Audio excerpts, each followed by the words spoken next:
Hi, I'm Dr. David Purvis. Today I'm talking about the things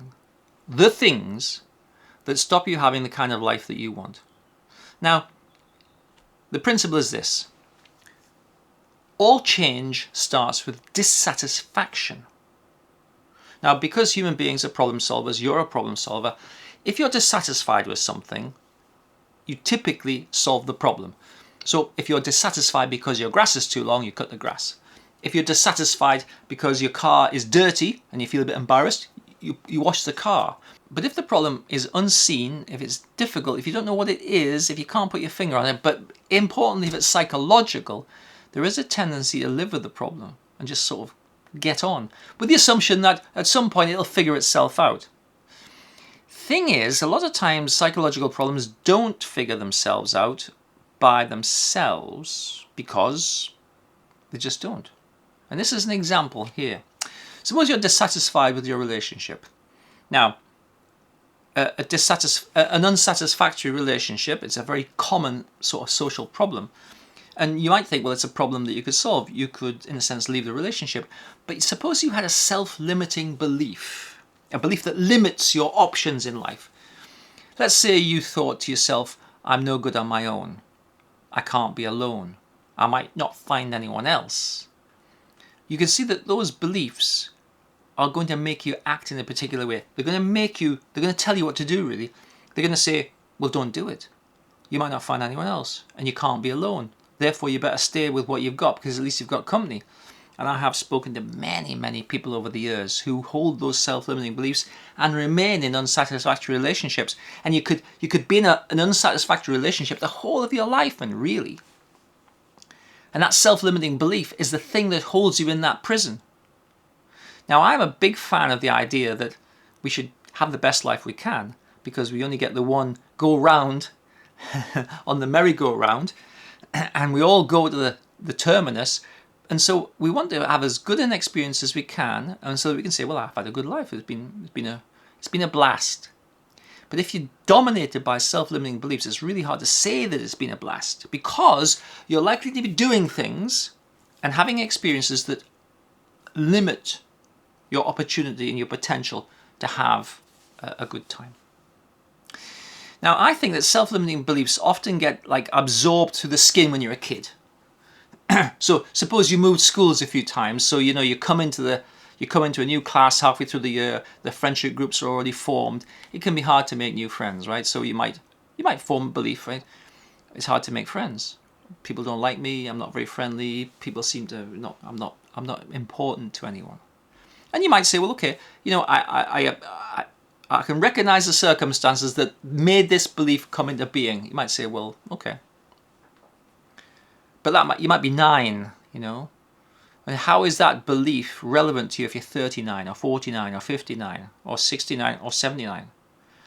That belief might have made some sense, although it was overgeneralized and it wasn't very specific when you were 9, but it doesn't make any sense when you're 49, because life's moved on. You know that your school experience does not reflect your adult experience.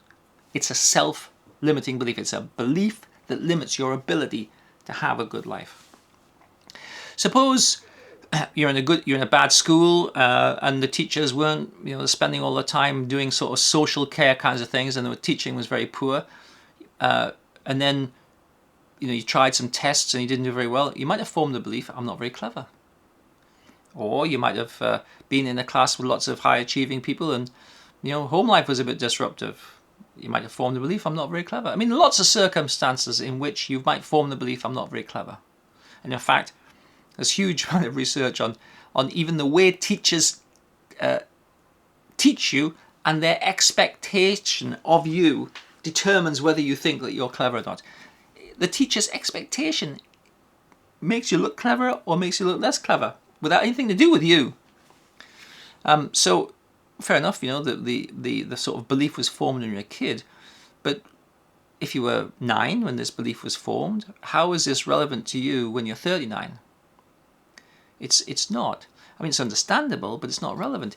It's simply a neuroprogram that was created. A belief is a neuroprogram because a belief makes you act in a particular way. It was formed, and it continues to act And it continues to act throughout your life, making you do stuff that you might not want to do. And I think of self-limiting beliefs in sort of two categories in a way. I think of them as internal self-limiting beliefs, where it's about me. And I think of external self-limiting beliefs. It's about the world, So let's have a little think about some of the internal ones, right? I've said I'm not very clever. People don't like me. I don't make friends. I'm weak. I can't cope. Now, self-limiting beliefs make you act in a particular way. They make you do stuff. So I am weak. I can't cope. What is that self-limiting belief going to make you want to do? Well, it's going to make you want to not push yourself forward. It's going to make you want to hold back. You are going to be quite reluctant to go for a job where you feel like I've got to push myself, or I might get some stress, or there is a bit of uncertainty. It's going to make you want to keep yourself safe because you don't want to be exposed to opportunities to feel weak or recognize that you can't cope. And so you're going to achieve much less than you're probably capable of, just because you have a heritage self-limiting belief from when you're a kid. There are external world almost existential self-limiting beliefs, right? Like, people can't change, look out for number one, the world is uncertain and unsafe, bad things happen. Now, these beliefs, might reflect your experience when you're a kid, some uncertainty at home, relationship breakups, bullying experiences. Yeah, okay. But are they true now?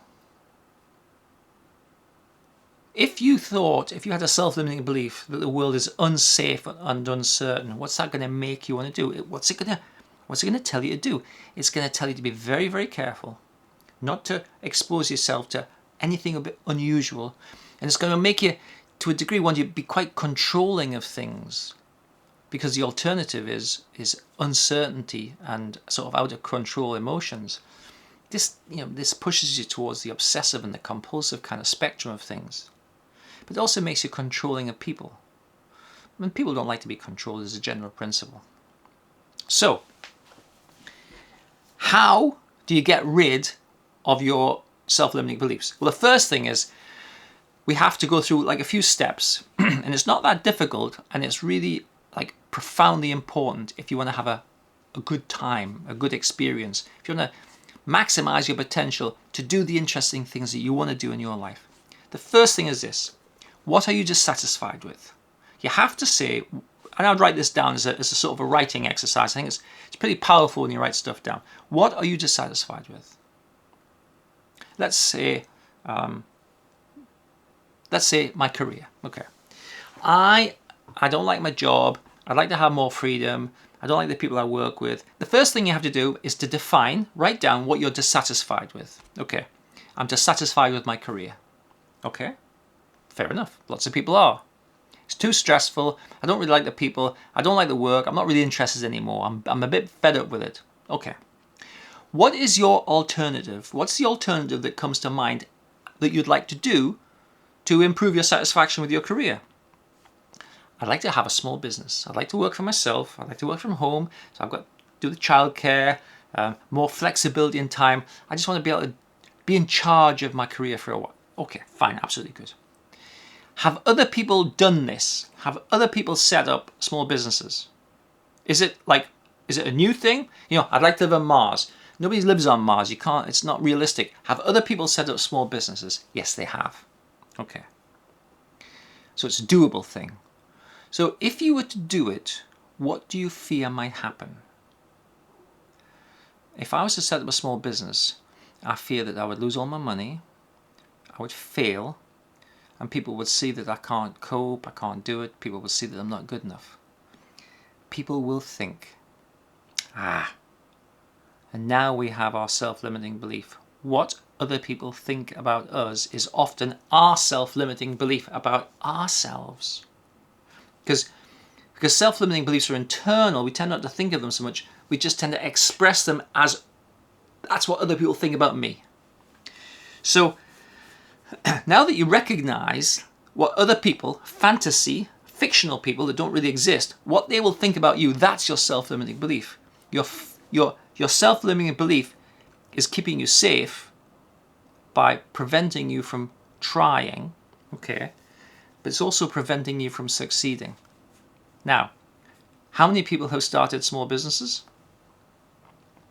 Millions, tens of millions, okay? So what is it about you that's so terrible that you couldn't do it? Well, the fact is, most people who start small businesses, however you're like, they're like you. People start small businesses and they succeed. Some people succeed, some people fail. But there's ways, good ways to do it and there's poorer ways to do it. It's the journey of doing it that's important. But now you recognize what your self-limiting belief is. Now you have a choice. You can choose to make decisions based on fear. So I'll never try, in which case you've got to stay in your career that you don't like. Or I'm going to give it a shot. Because you know what? I'm not that different from anyone else who has also started a small business. And that choice defeats and undermines your self-limiting belief. Because now you know what it is, you can do something about it. In essence, you've solved the problem. Do you remember when I said that all change starts with dissatisfaction? Yeah, if you know what the problem is, typically, if the grass is too long, you solve the problem. I'm dissatisfied with the grass, you cut the grass. Psychological problems, we often don't know what they are, so we can't solve them. But now if you know what your self-limiting belief is, that problem is solved. Now you know what it is, so now you can get on and solve the problem. So don't make the mistake, like the heritage mistake of thinking, oh, I don't know why. Because now you do, and now you can use your natural problem-solving skills to crack on and solve the problem. And this is true of mental health problems. Anxiety, depression, panic, stress. None of these problems are necessary. They're all caused and maintained, certainly, by self-limiting beliefs. Unless you prioritize figuring out the self-limiting belief and challenging it, well, is your experience as stuff changes just by itself? Or does stuff carry on? And then does that detract from the quality of your life, from the life that you could have? How does it restrict things? So I think that self-limiting beliefs are some of the most important things that you could tackle. So my recommendation is, if you're dissatisfied, recognize it. Ask yourself, what's the alternative I would like? Have other people manage this alternative? And if you were to try it, what would other people say about you? And that's your self-limiting belief. And that then enables you to directly challenge it. I hope you find this interesting. If you have, please like and subscribe. And follow me on Facebook or YouTube, or visit my website, drpurvis.online. So, self-limiting beliefs, possibly the ultimate unnecessary baggage.